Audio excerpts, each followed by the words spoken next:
எதிர்கால நீங்களே என் இனிய மாணவ செல்வங்களுக்கு வந்திருக்கும் அனைவருக்கும் முத்தான முதற்கண் வணக்கங்கள் ஆகட்டும் என்று சொல்லி தலைப்பிற்குள் நுழைகிறேன். தாருங்கள் தங்கள் காதுகளை. மன்னராட்சியை முடிவுக்கு கொண்டு வந்து மக்களாட்சி மலர்ந்தினால் தேசிய கொடி பறக்கட்டும், தேசபக்தி ஒளிரட்டும், தேசிய மோகட்டும். அனைவருக்கும் குடியரசு தின நல்வாழ்த்துக்கள். இன்று ஜனவரி 26 நமது நாட்டின் 76வது குடியரசு தினத்தை கொண்டாடுகிறோம்.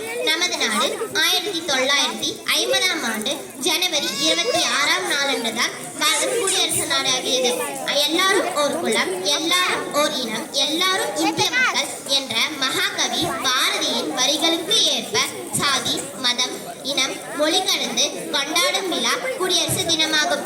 இந்திய அரசியலமைப்பு சட்டம் செயலாக்கத்திற்கு வந்த நாள்தான் குடியரசு தினமாகும். அண்ணா அம்பேத்கர் தலைமையில் அமைக்கப்பட்ட குழு இந்திய அரசியலமைப்பு சட்ட வரைவை உருவாக்கியது.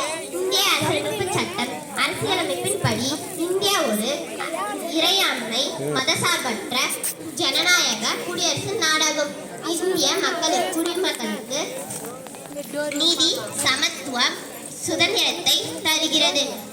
இந்த பொன்னான தருணத்தில் பல இன்னல்கள் போராட்டங்களுக்கு இடையே விடுதலையை பெற்றுக் கொடுத்த மகாத்மா காந்தி, ஜவஹர்லால் நேரு, சுபாஷ் சந்திர போஸ், நேதாஜி, வ.உ.சி., கட்டபொம்மன், பாரதியார், வேலுநாச்சியார், ராணி லட்சுமிபாய் போன்ற பல தியாகிகளை நினைவு கூறுவோம்.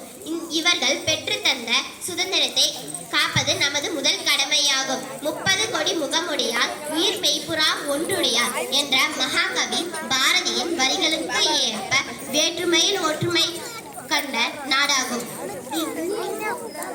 குடியரசு தினம் அரசு விடுமுறை நாளாகும். தலைநகரான புதுடெல்லியில் குடியரசுத் தலைவர் கொடியேற்றுவார். கொடியேற்றும் பொழுது முப்படைகள் அணிவகுத்து நிற்கும். குடியரசு தினத்தன்று வீரதீர சாகசங்கள் புரிந்தவர்களுக்கு விருதுகள் வழங்கி கௌரவிக்கப்படுகிறது.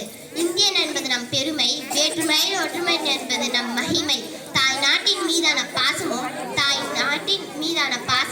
இந்தியன் என்பது நம் தாய் நாட்டை முற்றாய் சுவாசிப்போம், இந்தியன் என்பது பெருமை கொள்வோம் என்று கூறி வாய்ப்பளித்த அனைவருக்கும் நன்றி என்று கூறி இத்துடன் என் உரையை நிறைவு